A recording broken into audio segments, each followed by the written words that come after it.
It happened quietly. No flashing headlines. No official statement. No dramatic palace announcement. But 5 minutes ago, something shifted inside the royal world that may have just changed everything. What if I told you that Prince William has just discovered a plan so carefully constructed, so patiently executed, that it makes every public feud, every interview, every dramatic headline of the last few years look like nothing more than a distraction?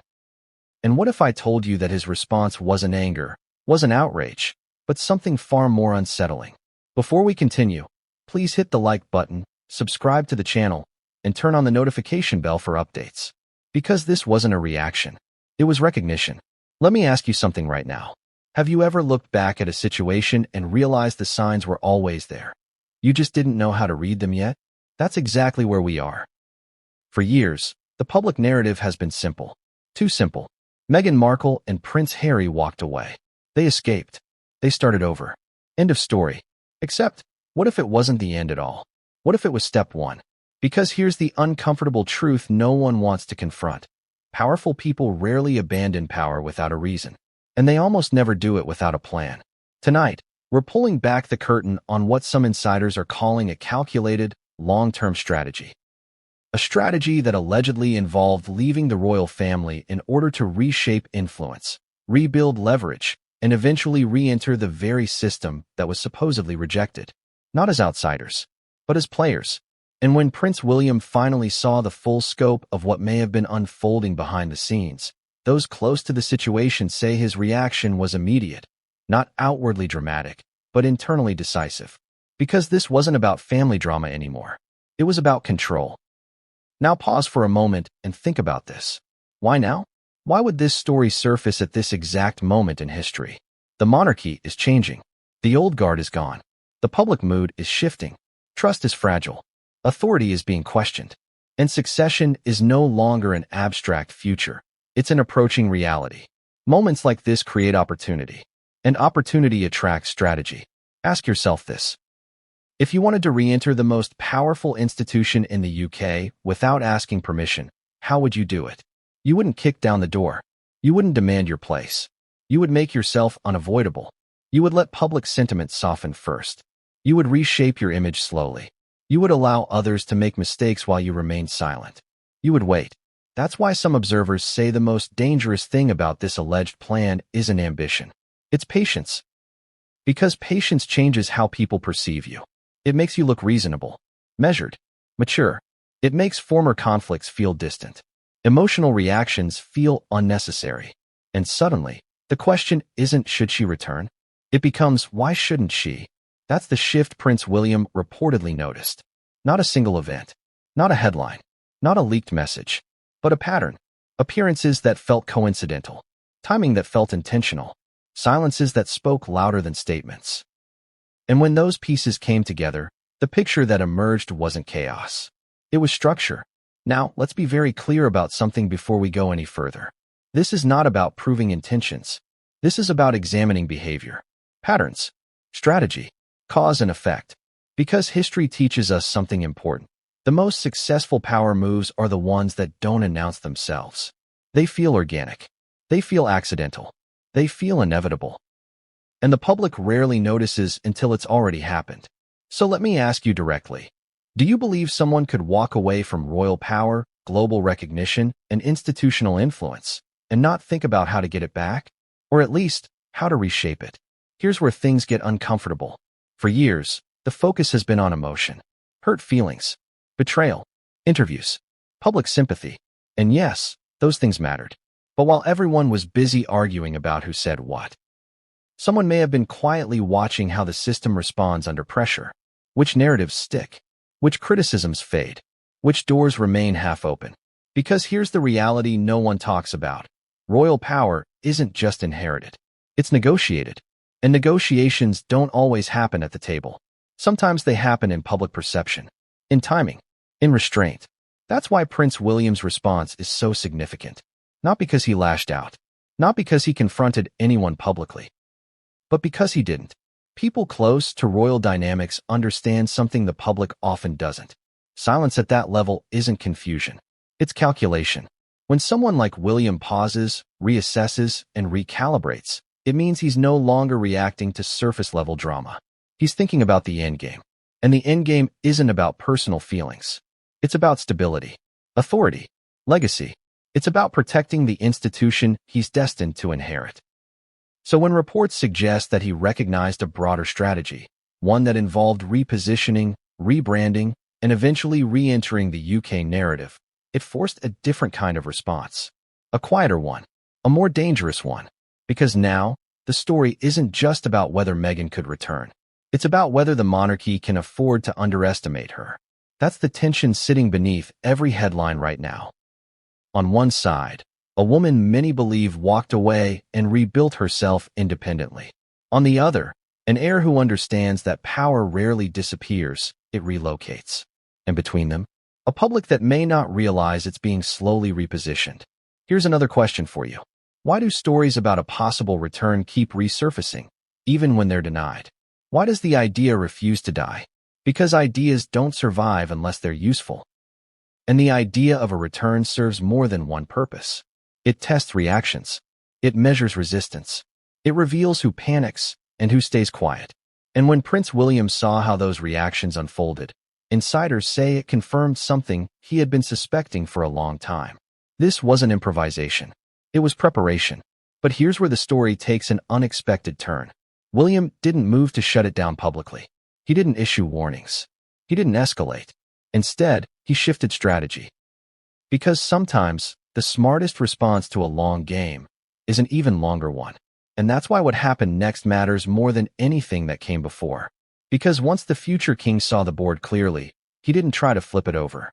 He adjusted his position. And that single decision may have altered the balance of power in ways we're only beginning to understand. So as we move forward, keep this in mind. Not everything dramatic is important. And not everything important is dramatic. Some moves are made in silence. And some plans only become visible at the exact moment someone realizes they were never supposed to notice them at all. But Prince William did. And once he did, nothing stayed the same. Because the next chapter isn't about rumors. It's about the moment the puzzle pieces aligned. And when that happened, one truth became impossible to ignore. It all started with a subtle shift, almost imperceptible to anyone outside the inner circles of royal life. But those who were watching, the palace aides, the courtiers, the people who spend decades reading the room and the room's power dynamics, they noticed immediately. Something was different. Not loud, not scandalous, but a tension that whispered through the halls, through every scheduled engagement, through every official statement and every delayed announcement. Prince William had always been methodical, calm under pressure, measured in his responses. But even he could feel the weight of a moment that carried the potential to alter everything he thought he understood about Meghan Markle's strategy, and by extension, the quiet power plays that had been unfolding behind closed doors. It was as if the entire royal ecosystem had been holding its breath, waiting for a sign. And this, finally, was it. Imagine seeing patterns that had always been there, but never fully revealed themselves. The minor gestures, the delayed decisions, the carefully worded statements to the press. Every element had been playing a part in a larger design, and only now was the outline becoming clear. To an outsider, these moments might have seemed coincidental. To William, trained from childhood to read nuance, they were strategic signals, each one a piece of a puzzle he hadn't realized was being assembled right under his nose. The revelation hit him in stages. First came the understanding that Meghan's departure from the UK was not a surrender or retreat. It wasn't a dramatic exit motivated solely by frustration, tension, or media pressure. It was deliberate, calculated. She had walked away with the knowledge of what leaving could afford her: distance, leverage, the ability to reshape perception, and most importantly, time to rebuild influence on her own terms. That realization alone was enough to make William pause. But then came the deeper layer. As he reviewed the events, both publicly documented and whispered about behind closed doors, the pattern crystallized into a strategic vision. Every media appearance, every charitable engagement, every public statement, carefully measured, had been part of a slow, deliberate campaign. It wasn't just about remaining relevant or maintaining public sympathy. It was about ensuring that when the time was right, a pathway back into the heart of the monarchy, however subtle, could be opened, almost as if orchestrated by fate itself. William understood instinctively that this required a response of equal sophistication. Reacting impulsively, issuing public statements, or confronting the narrative directly would have played exactly into the hands of someone who had already anticipated such moves.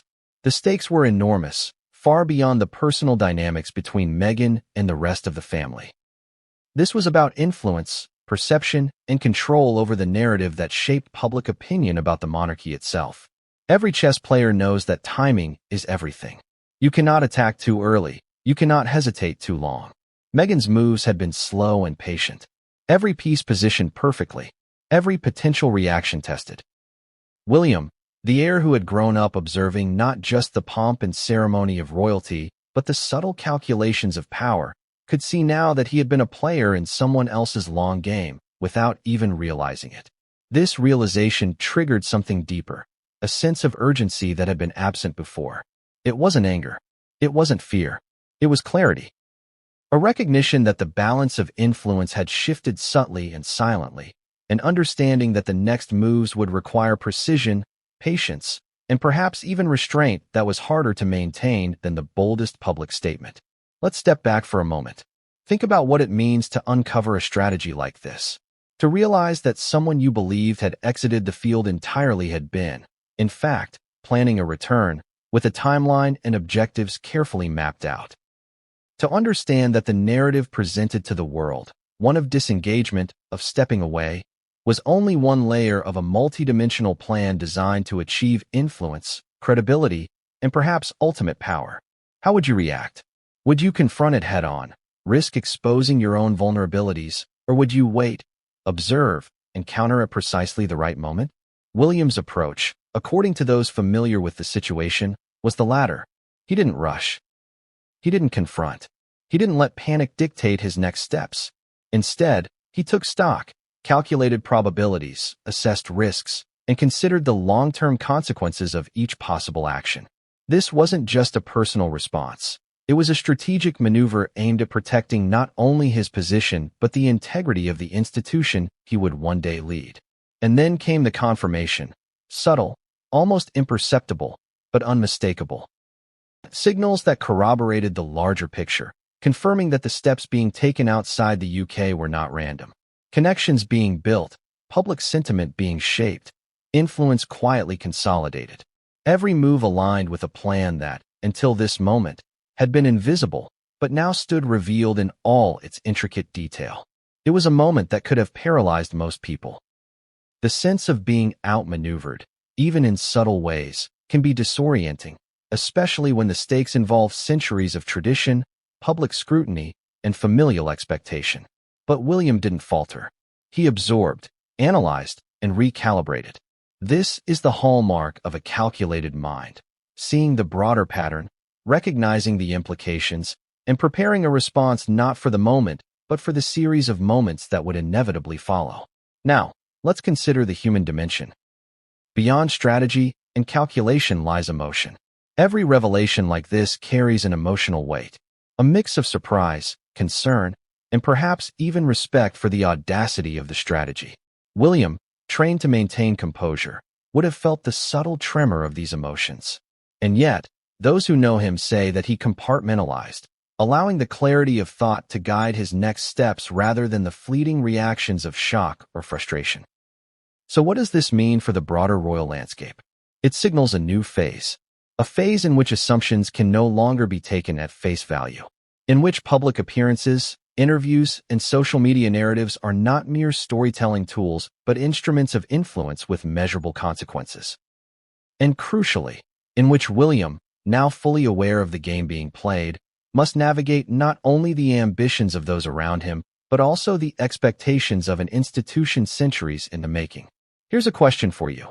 How does one respond when they realize that the person they assumed had walked away has, in fact, been building a return strategy designed to test, challenge, and potentially reshape the very institution they belong to? It's a question that touches on power, perception, and patience, and it is one that few people outside the inner circle will ever fully understand. And yet, the significance of that realization cannot be overstated. Because once the pieces aligned, the path forward became clearer, not in the sense of an easy resolution, but in the sense of knowing the exact nature of the challenge. Recognition allowed strategy. Clarity replaced confusion. And the awareness of the broader game allowed William to prepare for moves that would be as much about perception as action, influence as authority. The moment the puzzle pieces aligned was not dramatic. It was quiet, invisible to the casual observer. Yet, in its subtlety, it carried a power far greater than any public confrontation could.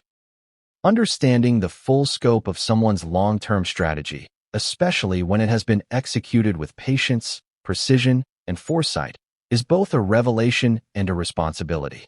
It demands a response measured in both intellect and restraint. And as we prepare to explore the next chapter, it's crucial to keep one point in mind. What William saw in that moment changed the trajectory of decisions, relationships, and perceptions within the monarchy. It set in motion a series of calculated responses that are still unfolding today. The recognition of a long-game strategy and the understanding of how to respond to it is the first real turning point in this story. To the public, Meghan Markle's departure from the royal family seemed like a dramatic exit. Headlines screamed royal rebellion, Megxit, escape from tradition. Interviews painted a picture of frustration, suffocation, and a search for freedom. And for years, millions of people around the world accepted that narrative. She had left, she had walked away, and the story appeared to be over. But here's the problem with public perception. It rarely captures the full truth.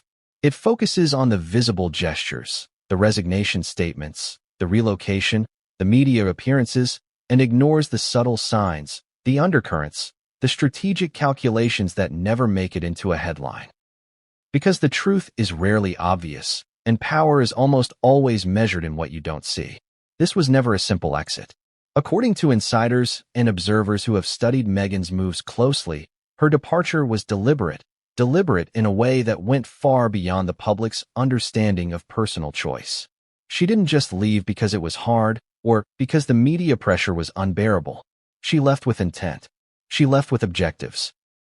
She left knowing that by stepping away publicly, she could reshape the rules privately. Consider this. Stepping away doesn't always mean giving up influence. Sometimes, it's the first move in a larger strategy. Distance allows perspective. Silence allows recalibration. Absence creates longing, curiosity, and opportunity. And the royal institution, like any tightly controlled system, has vulnerabilities that only the patient and observant can exploit. Meghan understood that better than anyone realized. The departure created a narrative vacuum. The public assumed disengagement, the press assumed scandal, and even members of the family may have interpreted it as surrender. But in reality, leaving created space to rebuild influence outside the immediate glare of royal scrutiny. It was a strategic withdrawal, not a concession. This is a tactic used not just in politics, but in business and warfare. Sometimes the best move is the one that appears like retreat. Let's examine the mechanics of this move.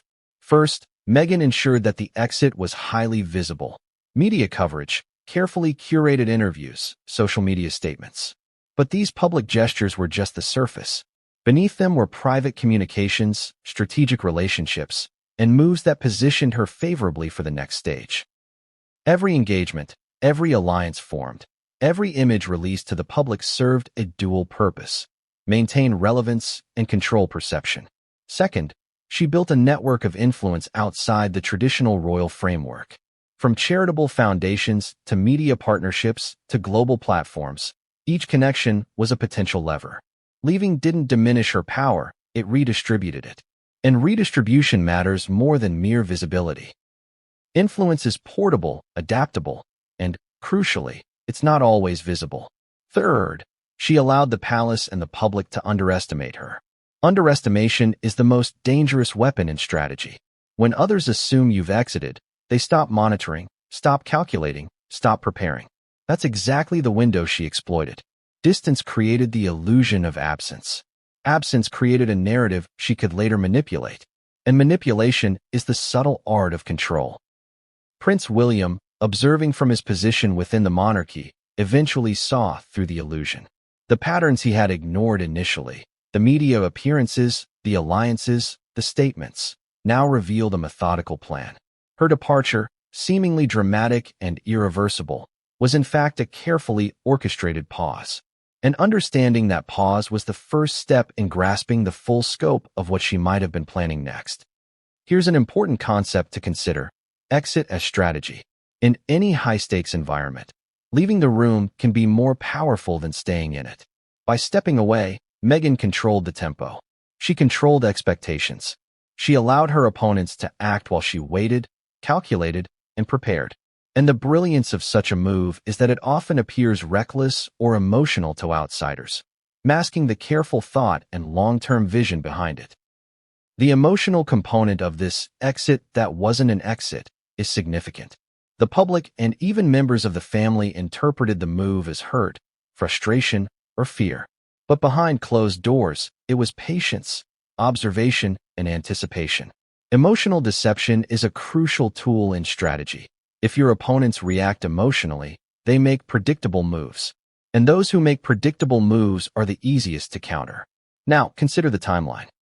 From the moment she left, every decision she made outside the royal sphere seemed to align with what insiders describe as a broader vision.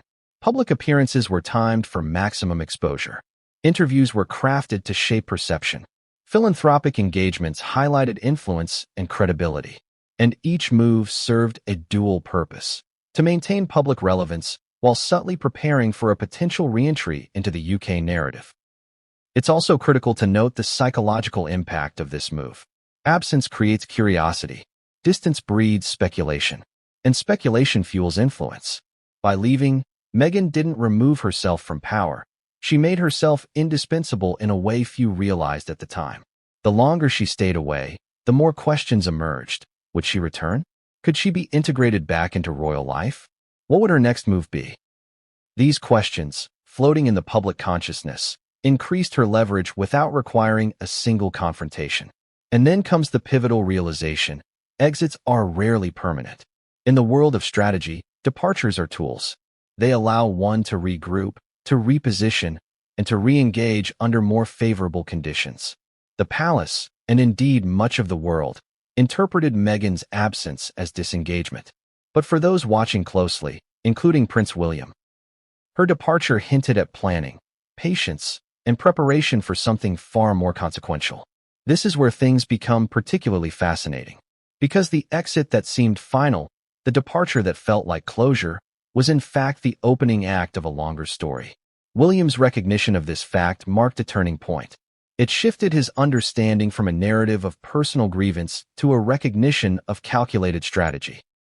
And recognizing strategy requires a different set of responses: observation, anticipation, and timing.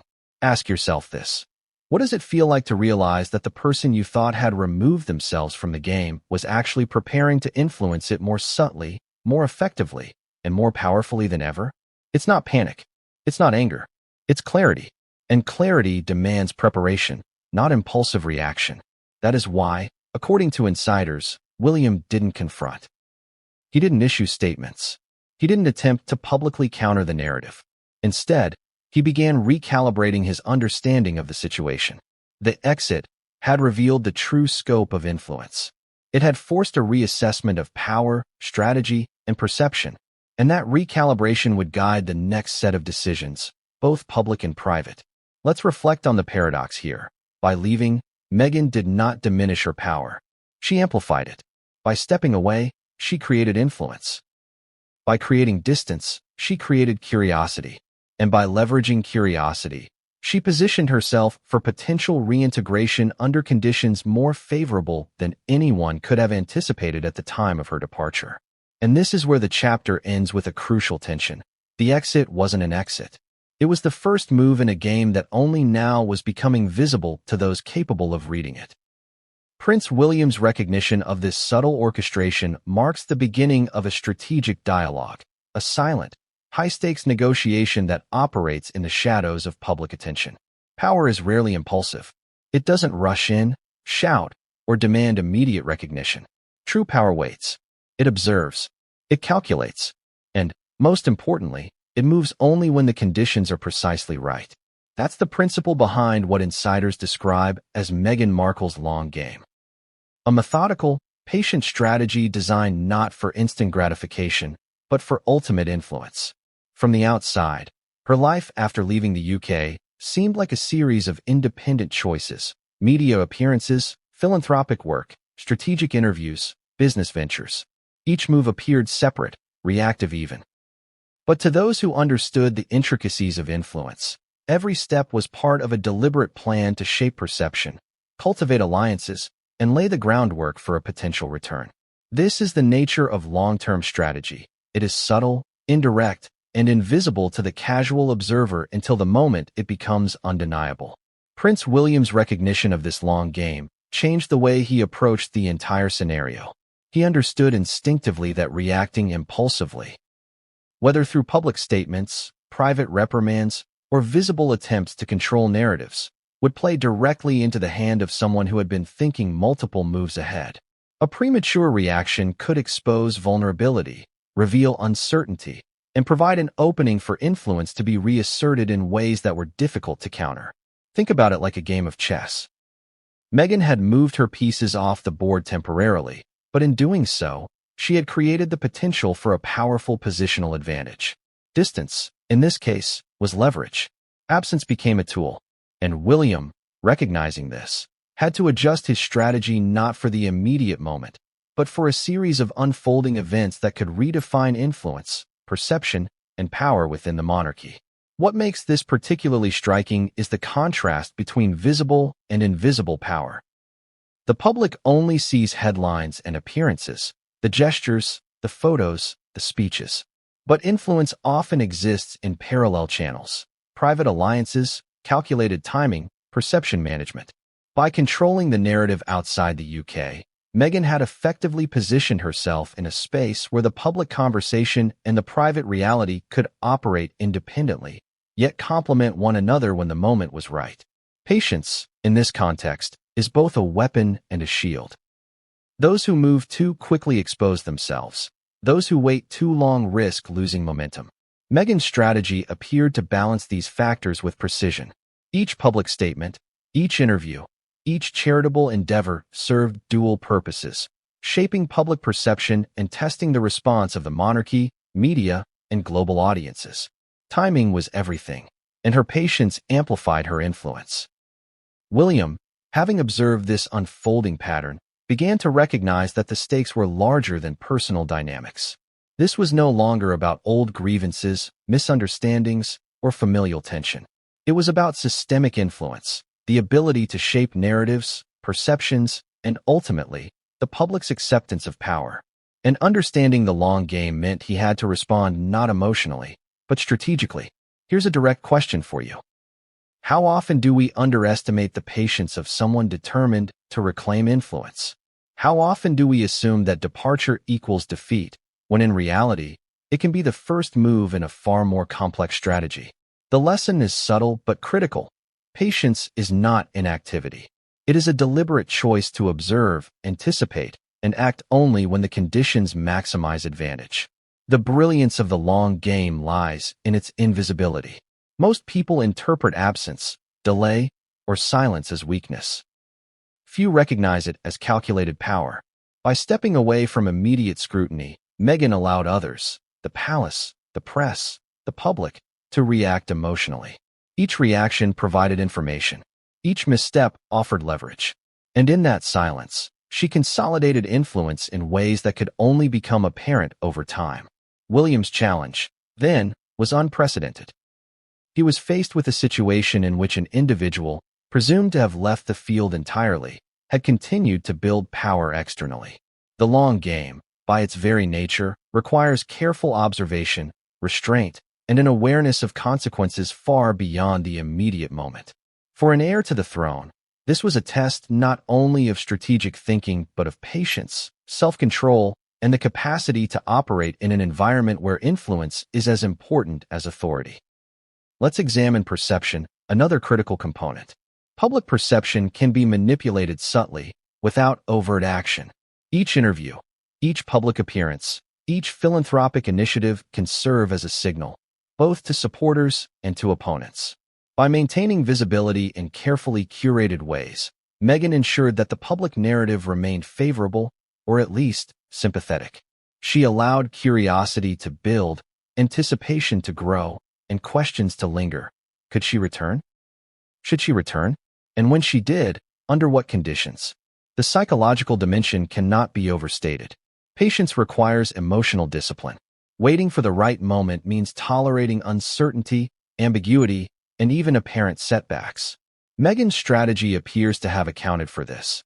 Not every move was a step forward in the conventional sense, but each maintained trajectory toward long-term objectives. The long game is not measured in immediate victories. It is measured in cumulative advantage, realized over time. William's awareness of this long game introduced a new dynamic. For the first time, he was not simply responding to immediate challenges. He was anticipating future moves. Each engagement, each statement, each appearance had to be considered in the context of a broader strategy. The long game forced a recalibration of tactics, not reactive measures, but proactive positioning. Control of narrative, management of perception, and timing of response became paramount. Now consider the stakes. The monarchy is an institution built on tradition, perception, and continuity. Any disruption, even subtle, can have far-reaching consequences. A long-game strategy that operates outside conventional channels introduces uncertainty, challenges authority, and tests institutional resilience. William's recognition of the pattern meant understanding not only what had been done, but what could be done in the future and how to maintain stability in the face of calculated influence. This is where emotional intelligence meets strategic acumen. Recognizing that the opponent, or perceived adversary, is operating with patience and precision requires more than intellect. It demands restraint, observation, and the ability to respond with calculated timing. William's approach, according to insiders, was to remain measured, avoid impulsive reactions, and prepare a sequence of responses calibrated to both perception and reality. And then there's the inevitability factor. A long game is successful only when others allow it to unfold without interference. By creating distance, controlling perception, and maintaining visibility in strategic ways, Meghan ensured that when the time came, her return or re-engagement would feel natural, almost inevitable. That inevitability is a hallmark of successful long-term influence. Ask yourself, how would you respond if someone appeared to leave entirely, only to reveal months or years later that every move they made was part of a carefully orchestrated plan to regain influence? The answer is rarely emotional. It is calculated, it is measured, and it is exactly the type of response William had to consider. The beauty of the long game lies in its subtlety. To outsiders, the moves seemed disconnected, random, even inconsequential. But from a strategic vantage point, each action is a deliberate step, each delay a calculated pause, and each reaction by others a predictable outcome. Understanding that requires seeing beyond appearances, thinking multiple moves ahead, and resisting the temptation to react emotionally. And as we prepare to move to the next chapter, one point becomes clear. The long game isn't just about patience. It's about perception, about timing, about understanding that influence is as much about what you control invisibly as what is visible to the world. William's recognition of this long game is not merely a strategic insight. It is the turning point in understanding how events might unfold and how carefully orchestrated moves, when left unchecked, can fundamentally reshape the balance of power. To outsiders, Meghan Markle's departure from the UK seemed permanent, a deliberate severance from the monarchy and its traditions. The move was widely interpreted as a break, an act of self-preservation, independence, and personal freedom. But for those paying attention to the subtle currents beneath the surface, it was never about abandoning the UK entirely. Rather, it was about positioning, timing, and influence. Carefully calculated steps designed to leave the door open for a return under more favorable circumstances. The UK is more than a country. For anyone within the royal orbit, it is the symbolic heart of power, tradition, and legitimacy. It is where public perception is forged, where authority is both inherited and reinforced, and where influence carries its most enduring weight. Meghan's time abroad, though lucrative and visible, could never fully replicate the cultural and political significance of engagement within the UK itself. That's why, insiders suggest, the UK was always an integral part of her strategy, a central pivot around which her long game revolved. Let's examine the layers. First, the symbolic dimension. Returning to the UK, even partially or temporarily, positions her at the center of public and institutional attention. It reasserts visibility, not through headlines alone, but through presence in the sphere where royal authority is most tangible. Every appearance in the UK amplifies legitimacy in a way that global media cannot replicate. It is the difference between visibility and relevance, the former being fleeting, the latter enduring. Second, consider the network of influence within the UK itself. Meghan's previous engagements, alliances, and charitable work established connections that could be leveraged upon return. High-profile figures, influential organizations, and sympathetic media personalities formed a subtle web of support that could be activated strategically. Leaving the UK did not sever these ties. It allowed them to mature and consolidate independently, insulated from immediate scrutiny. Third, there is the matter of public sentiment. Absence, when managed carefully, can generate curiosity, nostalgia, and demand. The longer she remained outside the immediate royal sphere, the more questions arose. Would she come back? Could she re-enter with influence intact? How would her reappearance reshape the dynamics of the family and institution? By keeping the possibility alive without committing to it, she maintained leverage. This is a classic tactic in strategic perception management, creating anticipation to maximize impact. Prince William, according to those close to palace operations, recognized this almost immediately. He understood that the potential for Meghan to re-enter the UK narrative was not hypothetical. It was imminent. He saw the signs: timing of media releases, strategic philanthropy, subtle cues in interviews, and alliances that could facilitate a return. These weren't coincidences. They were signals, carefully calibrated to test reactions, measure public sentiment, and position her advantageously. Now, let's consider the political dimension. Royal influence is rarely just ceremonial. It interacts with public policy, charitable engagement, and media framing. Returning to the UK allows Meghan to operate within the environment that shapes perception at its source. It is the difference between influencing indirectly from abroad and controlling, or at least participating directly, in the symbolic and cultural narratives that define power within the monarchy. There is also the matter of timing. A strategic return is not immediate. It requires careful observation, patience, and a readiness to act when conditions are optimal. Too early, and the move risks backlash or misinterpretation. Too late, and momentum is lost. Insiders suggest that Meghan's timing was meticulously planned, ensuring that public sentiment, palace dynamics, and media cycles aligned in a way that maximized her potential influence. Think about the psychology behind this. The human mind often perceives absence as loss, and reappearance as an event of significance. By remaining abroad, Meghan allowed the public and palace alike to experience a perceived vacuum of influence. That vacuum, in turn, made her eventual engagement in the UK sphere more impactful. Absence amplified presence, turning what might have been a routine return into a highly charged, symbolic event. Another critical element is perception management within the monarchy itself. Royal family members operate under constant scrutiny, and any shift in influence is carefully monitored.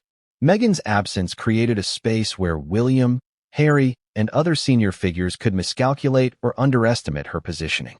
Every misstep by others, in media, protocol, or public engagement, could be leveraged subtly. By keeping herself distant yet observable, Meghan ensured that reactions could be anticipated and exploited. Let's not overlook the emotional dimension. The narrative of return is emotionally potent. It appeals to nostalgia, intrigue, and curiosity. Public anticipation builds a psychological context in which her presence carries amplified weight. The UK is where her return resonates most profoundly, socially, culturally, and symbolically.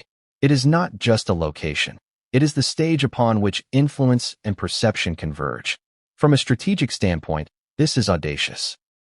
Few leave a sphere of power only to plan a deliberate and potentially transformative reentry. Most departures signal retreat. Most returns are reactive. But Meghan's approach, as observers suggest, has been proactive, intentional, and calculated. The UK was never a destination. It was a chessboard. Every move outside it prepared the ground for a return that would maximize both visibility and leverage. Prince William's recognition of this is crucial. He understood that the UK's significance could not be ignored. Influence, perception, and legitimacy all converge there. Any potential return would have ripple effects, not just in media headlines, but in internal family dynamics, public sentiment, and long-term institutional stability. His awareness transformed the situation from a personal or emotional challenge into a high-stakes strategic scenario. This brings us to an important insight. Location matters in influence. It is not merely symbolic, it is practical. Operating within the UK allows access to networks, engagement with stakeholders, and direct participation in the narratives that shape perception. Meghan's apparent departure created the illusion of disengagement, but the groundwork laid during her absence positioned her for maximum effect upon return. Absence and presence, strategically managed, became complementary instruments in her long-term plan. Ask yourself this: what would you do if you had left a system of power, only to realize that your influence could be preserved, reshaped, and potentially magnified by careful timing and strategic positioning? That is the essence of the UK's role in this story. It is not merely a backdrop. It is a pivot point around which the entire strategy rotates. The genius of the approach lies in subtlety. By ensuring that the UK remained central in both perception and opportunity, Meghan could test reactions, measure alliances, and anticipate outcomes without exposing herself to unnecessary risk. Her departure did not diminish potential. It amplified it, turning distance into leverage and observation into insight. And here's the critical turning point. The longer she remained away, the more the narrative shifted. Absence created anticipation. Strategic visibility elsewhere created credibility. Public curiosity created leverage. And within the monarchy, the recognition that her return, if and when it occurred, would carry outsized influence became inevitable. William, having pieced together this strategy, understood the stakes. This was not a matter of personal grievance or media spectacle. It was about influence, perception, and the careful management of timing and opportunity. Any response required patience, precision, and a nuanced understanding of the forces at play. Emotional, cultural, and institutional. The idea of returning to the royal orbit might seem straightforward. A person leaves, time passes, and eventually, they are invited back. But in Meghan Markle's case, insiders suggest nothing was straightforward. Her potential return was never about waiting for an invitation. It was about making herself impossible to ignore. It was about re-entering the UK narrative, the royal sphere, and public consciousness on her own terms, without relying on anyone to grant access or approval. Consider the audacity of such a move. The monarchy is an institution built on protocol, hierarchy, and precedent. Traditionally, a member seeking reintegration must follow a chain of approval, navigate formalities, and align publicly with expectations. But Meghan's approach, as those close to palace operations suggest, was different. She leveraged influence, perception, and timing to create a situation where her presence would feel inevitable, not because she was invited, but because she had orchestrated the conditions that made her absence noticeable and her return necessary. Let's break this down. First, the media landscape. By maintaining visibility through interviews, strategic appearances, and philanthropic work, she ensured that the public remained engaged with her narrative. Headlines about her global initiatives, partnerships, and personal milestones generated attention that could not be ignored. The palace may have hoped that distance would minimize influence, but carefully curated exposure turned attention into leverage. Second, the perception of inevitability. Absence creates curiosity. Strategic action turns curiosity into expectation. By leaving space in the UK narrative, by stepping away publicly while remaining active privately and internationally, she allowed anticipation to build. Observers began to wonder, if she were to reappear, how would it be handled? What role could she play? And crucially, who could stop it? When a return becomes inevitable in perception, control subtly shifts to the individual orchestrating it. Third, timing and preparation. A successful reintegration requires calculated timing. Too early, and the effort appears desperate or premature. Too late, and momentum is lost. According to insiders, Meghan's moves were paced meticulously. Every interview, every announcement, every public engagement was timed to measure reactions, gauge sentiment, and maximize leverage when and if she returned to the UK sphere. Timing is often more powerful than action itself. It transforms ordinary decisions into strategic advantage. Prince William, observing all of this, had to grapple with a new reality. The return was no longer a question of if, but of when and how.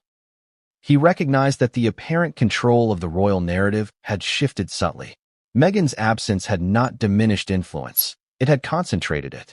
And she was now in a position where she could assert presence without needing permission, a concept that is almost anathema to traditional royal protocol. There is a psychological brilliance to this approach. By removing herself from direct contention, she created a vacuum. Vacuums generate curiosity, speculation, and engagement. Those inside the institution may have assumed control over narrative, but the vacuum allowed public perception to be shaped outside of traditional channels. And when she chose to re-enter, her timing and positioning would amplify impact exponentially. Consider the private calculations. Re-entry without permission is risky. It challenges authority, disrupts expectations, and can provoke resistance. But it is also profoundly empowering. By creating a situation in which her presence could not be ignored, Meghan effectively forced consideration by the media, the public, and the institution itself on her own terms. That is the essence of strategic re-entry: influence without overt confrontation, power without permission. This approach also tests responses. Every strategic move is observed by the palace, by the media, and by the public. Each reaction provides valuable information. Missteps can be exploited. Hesitation can be leveraged. Meghan's strategy, if insiders are accurate, relied on understanding not just her own capabilities, but the predictable patterns of those she interacted with, including William, other family members, and institutional channels. Let's examine the human dimension. A reintegration attempt without formal invitation requires confidence, timing, and charisma. It requires the ability to navigate delicate social dynamics while maintaining control over perception. Reports suggest that Meghan's engagements, whether charitable, media-related, or social, were chosen with these factors in mind. Each opportunity allowed her to remain relevant, assert credibility, and subtly remind the public and institution of her ongoing influence. William's challenge was clear. He had to anticipate her moves while maintaining the appearance of calm control. He could not react publicly without risk, and private confrontation would be limited in effect. Instead, strategic patience was required. Observation, calculation, and timing became the tools by which he sought to regain equilibrium and ensure that institutional stability remained intact, even in the face of a potentially audacious re-entry. There is another element at play: the power of narrative. Reintegration is not merely physical presence. It is about perception, storytelling, and shaping expectations. By crafting a narrative of inevitable return, through media, visibility, and subtle signaling, Meghan controlled part of the story. Those seeking to counter it must operate in reaction, always one step behind the person dictating the pace. That is the leverage of strategic positioning. The stakes are enormous. Re-entry into the royal orbit affects not just individual reputations, but institutional dynamics, succession narratives, and public sentiment. Timing, perception, and subtle influence intersect to create an environment where a carefully orchestrated move can have ripple effects far beyond immediate attention. William, aware of this, had to recalibrate his understanding of the situation. The long game was no longer theoretical. It was actively unfolding, with real consequences. Ask yourself, how do you respond when someone who was presumed gone demonstrates control over timing, perception, and influence? When absence has created leverage and strategic re-entry becomes a calculated reality, the rules of engagement change. What once seemed like distance becomes an instrument of power, and what once seemed like departure becomes an opening act for influence. And yet, this is where the tension peaks. Re-entry without permission is inherently provocative. It challenges assumptions, tests patience, and demands recalibration. William's recognition of this set the stage for a delicate balance, one that required foresight, restraint, and a nuanced understanding of timing. React too early, and you risk missteps. Wait too long, and the narrative may solidify in favor of the person orchestrating the move. The genius of this strategy lies in subtlety. Reentry is not announced. It is demonstrated. It is achieved through actions that compel attention without overtly demanding it. Each calculated engagement, each measured appearance, each strategic alliance signals presence, relevance, and influence. Permission becomes irrelevant because the conditions created make absence untenable and observation unavoidable. And this brings us to a chilling realization. The most effective power moves are often invisible until fully revealed. Absence, patience, perception, combined strategically, allow influence to be asserted in ways that defy conventional authority. William recognized the implications. This was not a personal challenge. It was a structural one, affecting perception, power, and influence within the monarchy itself. Prince William has always been seen as calm, composed, and deliberate. The public admires him for his ability to navigate the pressures of royalty with poise, balancing personal values with institutional expectations.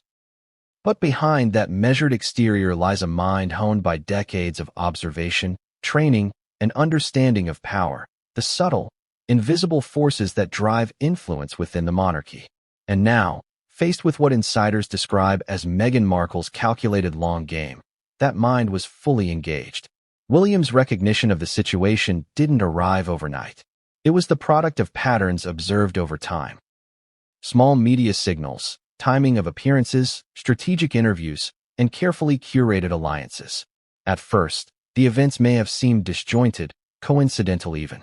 But as he pieced together the broader narrative, a pattern emerged, one that suggested intent, patience, and a strategy designed to influence the monarchy from the outside, while leaving the illusion of absence intact. What makes this realization so crucial is the context.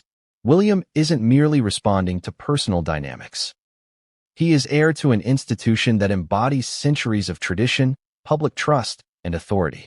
His role demands awareness of both perception and reality, because miscalculations at his level have consequences far beyond personal reputation.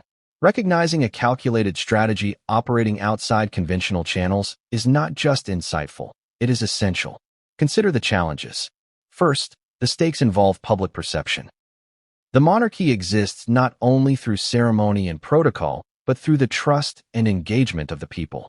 A misread signal, an unanticipated move, or an underestimated influence could shift public sentiment in ways that take decades to correct. William had to consider not only immediate consequences, but long-term implications for the institution he is destined to lead. Second, the internal dynamics of the royal family cannot be ignored. Family relationships, traditions, and protocols intersect with public perception to create a complex web of influence. William's response had to balance these internal pressures with the need to maintain authority and stability. React too strongly, and he risks escalation. Hesitate, and influence could shift in ways that undermine both perception and reality. Third, the emotional intelligence required is extraordinary. Recognizing a strategic threat does not justify impulsive action. The most effective leaders operate with patience, observation, and calculation, understanding that visible reactions can reveal vulnerability. William's challenge was not simply to see the threat, but to anticipate it, understand its mechanisms, and determine how to respond without undermining his own position. This is where insight meets strategy. William understood that Meghan's long game depended on perception, timing, and patience. She had created a situation where absence amplified curiosity and strategic visibility elsewhere enhanced influence. Recognizing this allowed him to shift from reactive thinking to proactive planning. The game was no longer about immediate confrontation. It was about positioning, observation, and calculated response.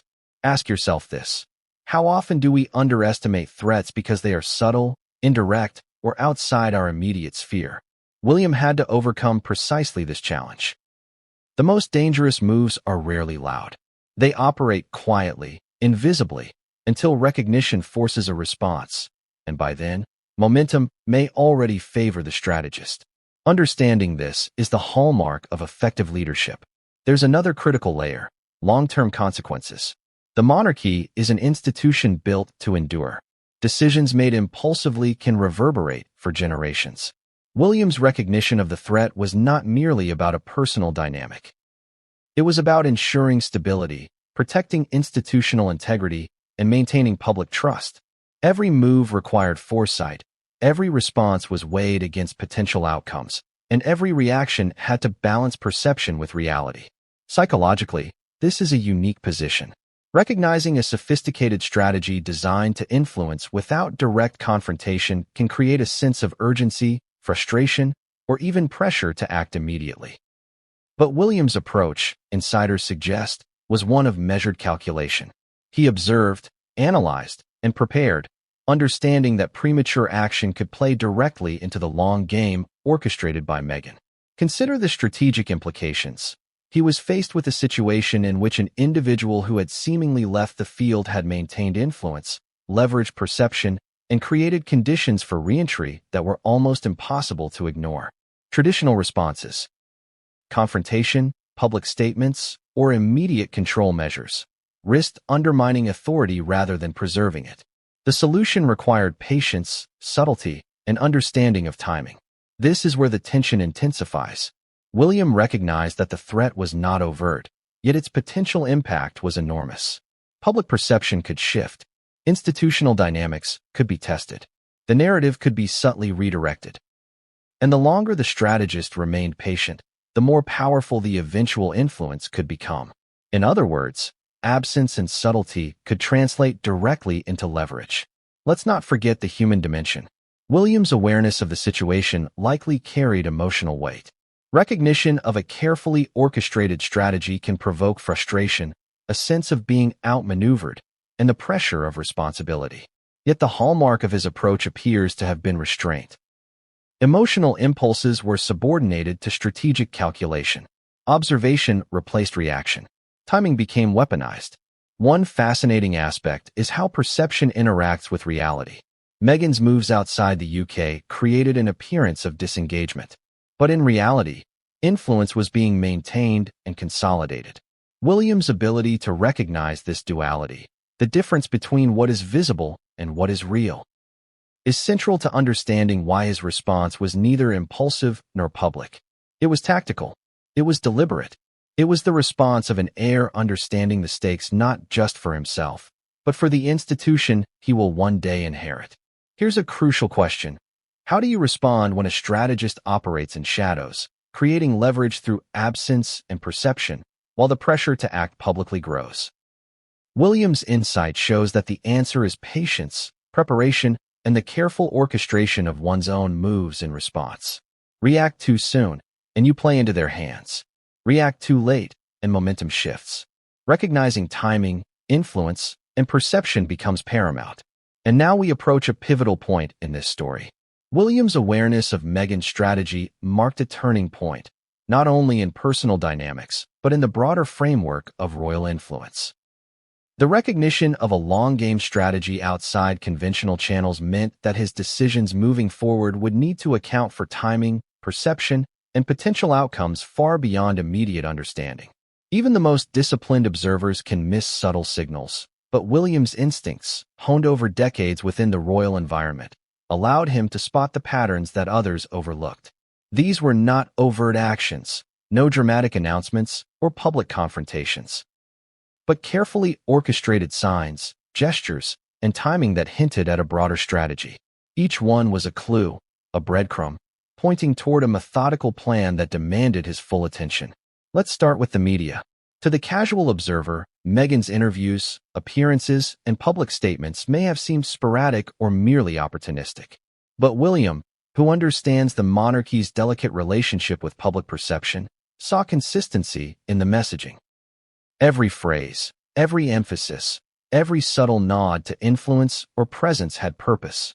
It wasn't just storytelling. It was signaling, a way of maintaining visibility while quietly shaping narratives that mattered most. Then there were alliances. Meghan's connections, both in media and philanthropic circles, were curated meticulously. Each partnership amplified her credibility, created channels of influence, and provided a network that could be leveraged at the right moment. To the public, these appeared as individual initiatives, separate from the royal context. To William, however, they were coordinated signals, building momentum and positioning her for re-entry into the UK sphere without direct confrontation. Timing was another undeniable signal. The moments chosen for visibility, announcements, charitable engagements, and interviews aligned with palace dynamics in ways that could not be accidental. Each public appearance tested reactions, gauged sentiment, and mapped the landscape of influence within the monarchy and the broader public. For William, these were not isolated events. They were data points in a larger strategic picture. Consider also the subtle use of social media. Every post, every image, every controlled leak of information was carefully measured. In isolation, a single tweet or image might seem trivial, but when analyzed collectively, they formed a pattern. Maintaining relevance, asserting credibility, and signaling intent. The timing, tone, and context of each post were deliberate, offering insight into strategy without ever explicitly revealing it. One of the most revealing signals, insiders suggest, was the calibration of public sentiment. Meghan's team appeared to measure reactions meticulously: press coverage, social media engagement, public discussion. Each response informed the next move. The palace might have assumed distance equaled disengagement, but in reality, influence was being managed strategically, with observation guiding subsequent actions. William couldn't ignore these signals because they pointed to a critical reality. This was not a casual or emotional sequence of events.